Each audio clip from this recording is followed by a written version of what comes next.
ಎಲ್ಲರಿಗೂ ನಮಸ್ಕಾರ. ನಾನಿವತ್ತೊಂದು ಎಲ್ಲರೂ ಸಾಮಾನ್ಯವಾಗಿ ಮಾಡುವಂತಹ ಒಂದು ಬ್ರೇಕ್‌ಫಾಸ್ಟ್ ರೆಸಿಪಿಯೊಂದಿಗೆ ಬಂದಿದ್ದೇನೆ. ಇದು ಅಕ್ಕಿ ರೊಟ್ಟಿ. ಅಕ್ಕಿ ರೊಟ್ಟಿಯನ್ನು ಎಲ್ಲರೂ ಮಾಡ್ತಾರೆ. ಆದರೆ ಎಲ್ಲರೂ ಮಾಡುವಂತಹ ಅಕ್ಕಿ ರೊಟ್ಟಿ ಈ ರೀತಿಯಾಗಿ ನೀಟಾಗಿ ಪ್ರತಿಯೊಂದು ಅಕ್ಕಿ ರೊಟ್ಟಿಯೂ ಸಹ ಉಬ್ಬಿ ಉಬ್ಬಿ ಬರಲ್ಲ. ಹಾಗೆ ಉಬ್ಬಿ ಉಬ್ಬಿ ಬರಬೇಕು ಅಂದರೆ ಸುಲಭವಾಗಿ ಹೇಗೆ ಮಾಡಬೇಕು ಅನ್ನೋದನ್ನು ಕೆಲವು ಟಿಪ್ಸ್ ಆ್ಯಂಡ್ ಟ್ರಿಕ್ಸ್‌ಗಳೊಂದಿಗೆ ನಾನಿಲ್ಲಿ ಹೇಳ್ಕೊಡ್ತಿದ್ದೇನೆ.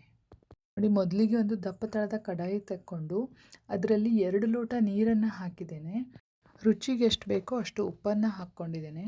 ಎಣ್ಣೆ ತುಪ್ಪ ಏನೂ ಹಾಕಿಲ್ಲ. ನೀರು ಕುದಿಯೋಬೇಕಿದ್ರೆ ಮುಚ್ಚಳವನ್ನು ಮುಚ್ಕೊಳ್ಳಿ, ಬೇಗ ನೀರು ಕುದಿಯುತ್ತೆ ಅಂತ ಅಷ್ಟೆ. ನೋಡಿ, ಅದೀಗ ಚೆನ್ನಾಗಿ ಕುದೀತಿದೆ. ಅದಕ್ಕೆ 2 ಲೋಟ ನೀರು ಹಾಕಿದ್ದೀನಿ, ನೆನಪಿಟ್ಕೊಳ್ಳಿ. 2 ಲೋಟ ಹಿಟ್ಟನ್ನು ಸೇರಿಸ್ತೀನಿ. ಹೀಗೆ 2 ಲೋಟ ನೀರು ಹಾಕಿ ಅದೇ ಲೋಟದಲ್ಲಿ 2 ಲೋಟ ಹಿಟ್ಟನ್ನು ಸೇರಿಸಿ ಅದು 1 ನಿಮಿಷ 2 ನಿಮಿಷ ಈ ರೀತಿ ಕುದಿಯೋಕ್ಕೆ ಬಿಡಿ. ಆಮೇಲೆ ಒಂದು ಸೌಟಲ್ಲಿ ಈ ರೀತಿ ಚೆನ್ನಾಗಿ ಮಿಕ್ಸ್ ಮಾಡಿಕೊಳ್ಳಿ. ಈ ಅಳತೆಯನ್ನು ಸರಿಯಾಗಿ ಫಾಲೋ ಮಾಡಿ. ಮತ್ತು ಎಕ್ಸ್ಟ್ರಾ ಹಿಟ್ಟು ಸೇರಿಸೋದು ಅಥವಾ ನೀರು ಸೇರಿಸೋದು ಯಾವ ಅವಶ್ಯಕತೆಯೂ ಬರಲ್ಲ. ನನಗಂತೂ ಬಂದಿಲ್ಲ. ನೀವು ಇದನ್ನೇ ಫಾಲೋ ಮಾಡ್ಕೊಳ್ಳಿ. ಆಮೇಲೆ ಸ್ಟವ್ ಮೇಲಿಂದ ಕೆಳಗೆ ಇಳಿಸಿ ಇನ್ನೊಂದು ಸಲ ಚೆನ್ನಾಗಿ ಮಿಕ್ಸ್ ಮಾಡಿ ಅದನ್ನೆಲ್ಲ ತೆಗೆದು ಕ್ಲೀನಾಗಿರುವಂತಹ ಪ್ಲ್ಯಾಟ್ಫಾರ್ಮ್ ಮೇಲೆ ಹಾಕ್ಕೊಂಡು ಸ್ವಲ್ಪ ಕೈಯಲ್ಲಿ ಮುಟ್ಟಬಹುದು ಅನ್ನುವಷ್ಟು ಬಿಸಿ ಇದ್ದಾಗ ಈ ರೀತಿ ಚೆನ್ನಾಗಿ ಅದನ್ನು ನಾದ್ಕೊಳ್ಳಿ. ನಾದಬೇಕಿದ್ರೆ ಗಮನಿಸಿ, ಮಾಮೂಲಿ ಚಪಾತಿ ಹಿಟ್ಟನ್ನು ನಾದುವಂಗೆ ನಾದಬಾರ್ದು. ಜೋಳದ ರೊಟ್ಟಿ ಹಿಟ್ಟನ್ನು ಎಲ್ಲ ನಾವು ನಾದ್ತೇವಲ್ಲ, ಹೇಗೆ ಈ ರೀತಿ ತಿಕ್ಕಿ ತಿಕ್ಕಿ ನಾದ್ತೇವಲ್ಲ ಹಾಗೆ ನಾದ್ಕೋಬೇಕು. ಆವಾಗ ಅಕ್ಕಿ ಹಿಟ್ಟು ಚೆನ್ನಾಗಿ ಅಂಟು ಬರುತ್ತೆ. ಅದೆಲ್ಲ ಆದಮೇಲೆ ನಾನು ಈ ರೀತಿ ರೋಲ್ ಮಾಡಿ ಇಟ್ಕೊಂಡಿರ್ತೇನೆ. ಅದು ಉಂಡೆಗಳನ್ನು ಮಾಡ್ಕೊಳ್ಳಿಕ್ಕೆ ಸುಲಭ ಆಗುತ್ತೆ. ಆಮೇಲೆ ಮತ್ತೆ ಕ್ಲೀನಾಗಿರುವಂತಹ ಪ್ಲ್ಯಾಟ್ಫಾರ್ಮ್ ಮೇಲೆ ಒಂದು ಸ್ವಲ್ಪ ಅಕ್ಕಿ ಹಿಟ್ಟನ್ನು ಹಾಕ್ಕೊಳ್ಳಿ. ಅದ್ರ ಮೇಲೆ ಈ ರೀತಿ ಸಿಲಿಕಾನ್ ಶೀಟ್, ಇದಕ್ಕೆ ಹೋಳಿಗೆ ಹಾಳೆ ಅಂತಲೂ ಹೇಳ್ತಾರೆ, ಇದ್ರ ಹಾಕ್ಕೊಳ್ಳೋದ್ರಿಂದ ಉಂಡೆಗಳಿಗೆ ಕಡಿಮೆ ಡಸ್ಟ್ ಮಾಡಿಕೊಂಡ್ರೆ ಸಾಕಾಗುತ್ತೆ. ಎಷ್ಟು ಕಡಿಮೆ ಡಸ್ಟ್ ಮಾಡ್ಕೊಳ್ತೀವೋ ಅಷ್ಟು ರೊಟ್ಟಿ ಸಾಫ್ಟಾಗಿ ಬರುತ್ತೆ. ಆಮೇಲೆ ರೊಟ್ಟಿಗೆ ನೀರು ಹಚ್ಚೋದು ಏನು ಬೇಕಾಗಲ್ಲ. ಆಮೇಲೆ ಸ್ವಲ್ಪ ಈ ರೀತಿ ಕೈಯಿಂದ ತಟ್ಕೊಳ್ಳಿ. ಈ ರೀತಿ ತಟ್ಕೊಳ್ಳೋದು ಕಷ್ಟ ಆಗುತ್ತೆ ಅಂದರೆ ಇನ್ನೊಂದು ಥರ ಹೇಳ್ಕೊಡ್ತೀನಿ. ಆಮೇಲೆ ಇನ್ನೊಂದು ಸಲ ಡಸ್ಟ್ ಮಾಡ್ಕೊಳ್ಳಿ, ಸಾಕು. ಇನ್ನೊಂದು ಸಲ ಡಸ್ಟ್ ಮಾಡ್ಕೊಂಡಾದಮೇಲೆ ಮಾಮೂಲಿ ಚಪಾತಿಯನ್ನು ಹೇಗೆ ಲಟ್ಟಿಸ್ತೀರೋ ಹಾಗೆ ಎಷ್ಟು ಸಾಧ್ಯವೋ ಅಷ್ಟು ತೆಳ್ಳಗೆ ನೀವು ಲಟ್ಟಿಸ್ಕೋಬೋದು. ಎಷ್ಟು ಚೆನ್ನಾಗಿ ತೆಳ್ಳಗೆ ಲಟ್ಸೋಕ್ಕೆ ಬರುತ್ತೋ ಅಷ್ಟು ತೆಳ್ಳಗೆ ಲಟ್ಟಿಸ್ಬೋದು. ಅಕ್ಕಿ ರೊಟ್ಟಿ ಏನು ಎಷ್ಟು ತೆಳ್ಳಗೆ ಲಟ್ಟಿಸಿದ್ರೂ ಚೆನ್ನಾಗೇ ಉಬ್ಬುತ್ತೆ. ಆಮೇಲೆ ಹದವಾಗಿ ಕಾದಿರುವಂತಹ ತವಾದ ಮೇಲೆ ಈ ರೊಟ್ಟಿಯನ್ನು ಹಾಕಿ, ಇದು ಕಬ್ಬಿಣದ್ದು ತವ. ಆಮೇಲೆ ಫ್ಲೇಮನ್ನು ಸಿಮ್ಮಲ್ಲೇ ಇಟ್ಟಿರಿ.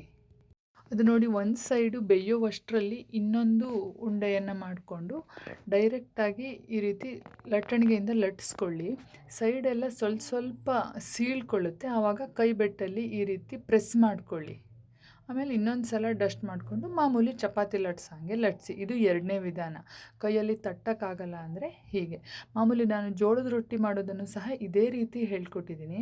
ಇದು ಅಕ್ಕಿ ರೊಟ್ಟಿಯಲ್ಲಿ ಬೇಯಿಸೋದು ಮಾತ್ರ ಒಂದು ಸ್ವಲ್ಪ ಭಿನ್ನ ಅಷ್ಟೇ. ಬಿಟ್ಟರೆ ಹಿಟ್ಟನ್ನು ಮಾಡ್ಕೊಳ್ಳುವಂಥದ್ದು, ಆಮೇಲೆ ಲಟ್ಟಿಸೋದು ಎಲ್ಲ ಜೋಳದ ರೊಟ್ಟಿಯನ್ನು ಯಾವ ರೀತಿ ಮಾಡ್ತೀವೋ ಅದೇ ರೀತಿ, ಮೆಜರ್ಮೆಂಟ್ ಸಹ ಅದೇ ರೀತಿ.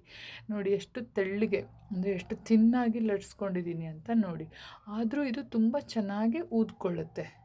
ಇದು ಊದ್ಕೊಳ್ಳೋದಕ್ಕೆ ಬೇಯಿಸೋದ್ರಲ್ಲೇ ಇರೋದು ಟ್ರಿಕ್ಕು. ಸಿಮ್ಮಲ್ಲೇ ಇದೆ ಒಲೆ. ನೋಡಿ ಹೇಗೆ ತವಾದ ಮೇಲೆ ಊದ್ಕೊಳ್ತಿದೆ ಹೇಗೆ ಅಂತ. ಏನೂ ಮಾಡಿಲ್ಲ, ಬಟ್ಟೆ ತಗೊಂಡು ಪ್ರೆಸ್ ಮಾಡಿಲ್ಲ, ಏನೂ ಮಾಡಿಲ್ಲ ನಾನು. ಆಮೇಲೆ ಡೈರೆಕ್ಟಾಗಿ ಒಂದು ಸಲ ಫ್ಲೇಮ್ಗೆ ಈ ರೀತಿ ಹಾಕಿ 2 ಸೈಡು. ಅದನ್ನು ಫ್ಲೇವರ್ ಚೆನ್ನಾಗಿರುತ್ತೆ ಡೈರೆಕ್ಟಾಗಿ ಇದಕ್ಕೆ ಹಾಕಿದರೆ. ಅಷ್ಟರಲ್ಲಿ ಇನ್ನೊಂದು ರೊಟ್ಟಿ ಲಟ್ಟಿಸಿ ರೆಡಿಯಾಗಿದೆ ನೋಡಿ. ಆಮೇಲೆ ಇನ್ನೂ ಒಂಥರ ಮಾಡ್ಬೋದು ಅಂದರೆ ಡಸ್ಟ್ ಮಾಡ್ಕೊಳ್ಳೋದೇ ಬೇಡ.